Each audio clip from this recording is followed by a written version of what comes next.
Hello there everyone, this is Zaspie speaking, and today's video comes from that of a conversation me and my dad had this morning while we were at breakfast.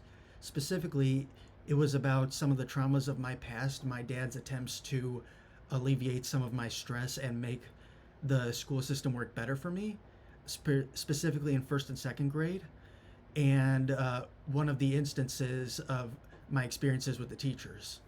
So, in second grade particularly, when I started getting anxious and overworked again, and I started becoming violent, irrational, and animalistic, in that I was attacking students, flipping desks, uh, throwing chairs, and running from the classroom, forcing teachers to come and restrain me. There was one time I was placed in this small rectangular room that was for other special needs kids, and in order to prevent my escape, they had a teacher or an aide sit in front of the door with an office chair that could roll and block the door so I couldn't get out. What I do remember specifically is this.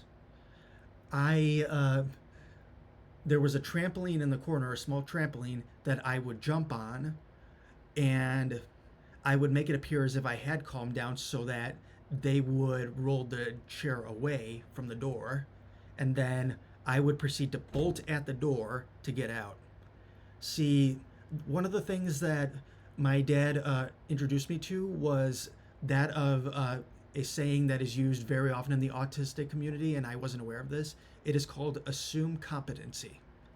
These teachers, I would argue, were assuming I was incompetent due to my age and my anger that I was exuding at the time.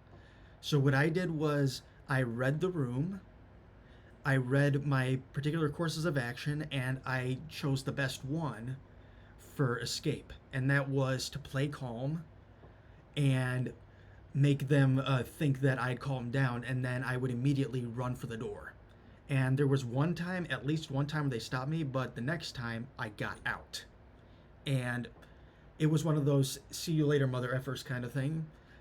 And I was very proud of that, but at the same time, it was like, how could the teachers have underestimated me so much? And part of that was due to the fact that they thought like I was too anxious, too aggressive, too emotional to really be able to read anything, and that this was just who I was. That this was someone, that this was a kid who was uncontrollable and couldn't possibly think in any way for himself. This is how I read the situation, and my dad was amazed that I was able to recount this so vividly. Uh, but in terms of this, like I was the exact opposite of what they were thinking. I may have been angry, I may have been scared, I may have been anxious, and I may have been violent, but they didn't understand that I was competent, calculating, and intelligent. Now, the whole thing here is, while all of us have our own little worlds, especially as a child, the point is that you have no idea, like, you cannot assume that someone is incompetent, especially a neurodivergent kid. You really need to know how they work, and this was my dad who advocated for me time and time again to try and get the school to understand my issues and how to work with me, and they just flat out ignored him. And as such, they learned that I was capable of a lot more than they thought. And needless to say, I was pretty proud I outsmarted them at that point in time. But it also showed that just because I'm special needs and neurodivergent doesn't mean I can't think for myself. It doesn't mean that when it comes to things like intricate thought, like reading the room, analyzing the situation, making different, like playing down different scenarios in my head. Like, I may have been 8 years old, but I wasn't stupid. And something tells me the teachers thought I was stupider than I looked, which I proved them otherwise. But the thing is, when it comes to being a parent, you really need to know your kid inside and out, and you need to understand that disabilities or not, neurodivergence or not, they still have different ways of thinking. And at many points, like, you don't know based on a child's emotions what necessarily is going on in their head. Like, in my case, they thought I was just too lost in my anger to really think for myself. But I was thinking in terms of how can I escape and how do I play? How do I physically play my emotions so that they are tricked by me? As such, like as a kid, I took pride in the fact that I was more intelligent than the so-called average child, and I used that to my advantage. And when it came to things like this, I have since learned to use my words in a better way. And I have learned that when it comes to situations like that, although they are not the best solution, it does prove, especially like for kids like me, that we are capable of so much more than we look like at the on the outside.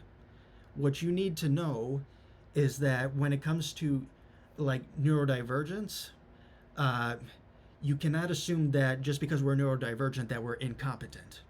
I was the exact, uh, I was the one who proved that statement wrong in my household.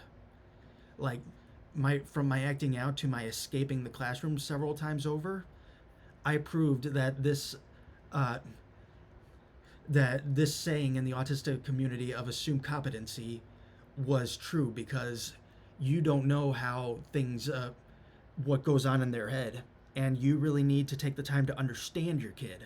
You need to take the time to get to know them, understand what's going on in their head, and the teachers need to be able to work with this so that they know how to better care for your child and how to ease their tensions in school. Unlike the teachers at my Lakewood Falls elementary school who dismissed my dad's claims and just allowed me to run wild and do things their own way, which was to restrain me. So, in the end, what I want you to take from this is that competency exists in nearly everybody, if not everybody today, in different levels, and that just because the kid may not look it doesn't mean they aren't competent. We're much smarter than you think, and as our brains grow, so do the neural connections and everything that goes on in our head. So I want you to keep that in mind, and I hope you found this video very helpful. And thank you so much for watching. You have a lovely day.